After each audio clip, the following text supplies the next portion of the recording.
ካልሽየም ለዶሮዎች ምንድነው የሚረዳቸው የሚለውን እንመለከታለን። አንደኛ የእንቁላል ምርትን በከፍተኛ ሁኔታ ያሻሽላል፣ የእንቁላል ጥራትን ይጨምራል፣ የቅርፊት መሳሳትና የእንቁላል መሰባበርንም ይከላከላል። ሁለተኛው ከጫጩት እድሜ ጀምሮ እንደ ተጨማሪ ብትሰጧቸው እድገታቸውን ለማሻሻል ይጠቅማል። በተለይም ለመደበኛ የአጥንትና የላባ ምስረታ ላይ ይረዳቸዋል። ሶስተኛው ጭር ለሚሉ ዶሮዎች ፎርቲፋይድ ካልሽየም እንደ ተጨማሪ እንዲመገቡ ብታደርጉ በፍጥነት እንቁላል መጣል እንዲጀምሩ ይረዳቸዋል። አራተኛው የማዕድን እጥረት ችግርን ስለሚያስተካክል ዶሮቻችሁ በደም ማነስ እንዳይያዙና ለመንቀሳቀስ እንዳይቸገሩ ይረዳቸዋል። አጠቃቀሙን በተመለከተ 1 ኪሎ ግራም ፎርቲፋይድ ካልሽየሙን ከ1 ኩንታል መኖ ጋር ያለ ብክነት እየቀየጣችሁ መስጠት ትችላላችሁ።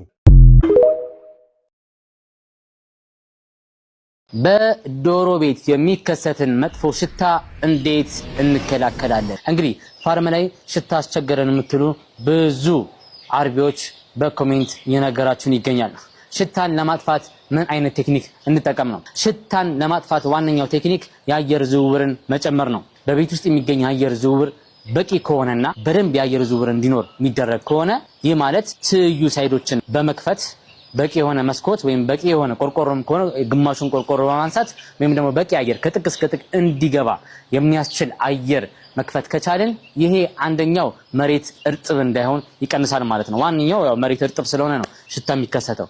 ሌላኛው ደግሞ እንደዚህም ሆኖ መሬቱ እየረጠበ ሽታ ያመጣ የሚያስቸግራችሁ ከሆነ ኢሴንሻል ማይክሮ ኦርጋኒዝምስ ኢኤም የተባለ ንጥረ ነገር መሬት ላይ ማደባለቅ ነው። ይህ በራሱ በእርባታ ውስጥ ሊከሰት የሚችልን ሽታ በእጅጉ ይቀንሳል ማለት ነው። ስለዚህ እነዚህን ሁለት ነገሮች በመጠቀም በእርባታ ውስጥ ሊከሰት የሚችልን ሽታ ማጥፋት እንችላለን ማለት ነው። ሰላማችሁ ይብዛ። እንቁላል መጣል እስከሚጀምሩ ምን ያህል የገንዘብ ወጪ እንደሚያስፈልግ በዝርዝር እንመለከተዋለን። አብረን እንቆይ። የመጀመሪያው የወጪ አይነት የቤት መስሪያ ወጪ ነው። በወለል እርባታ ላይ የምትሰማሩ ከሆነ ለ100 ዶሮዎች ከ12 እስከ 13 ካሬ የሆነ ቦታ ይበቃል። ለቤት መስሪያ ወጪ እስከ 35 ሺህ ብር ወጪ ያስፈልጋቸዋል። ሁለተኛው የወጪ አይነት መመገቢያና ውሃ መጠጫ ነው። መመገቢያ ለ100 ዶሮዎች እስከ 5 ፍሬ ይበቃል። የአንዱ የመሸጫ ዋጋ 450 ብር ነው። በ5 ፍሬ ስታባዙ 2250 ብር ወጪ ያስፈልጋል። ውሃ መጠጫ 2 ፍሬ ይበቃል። የአንዱ የመሸጫ ዋጋ 450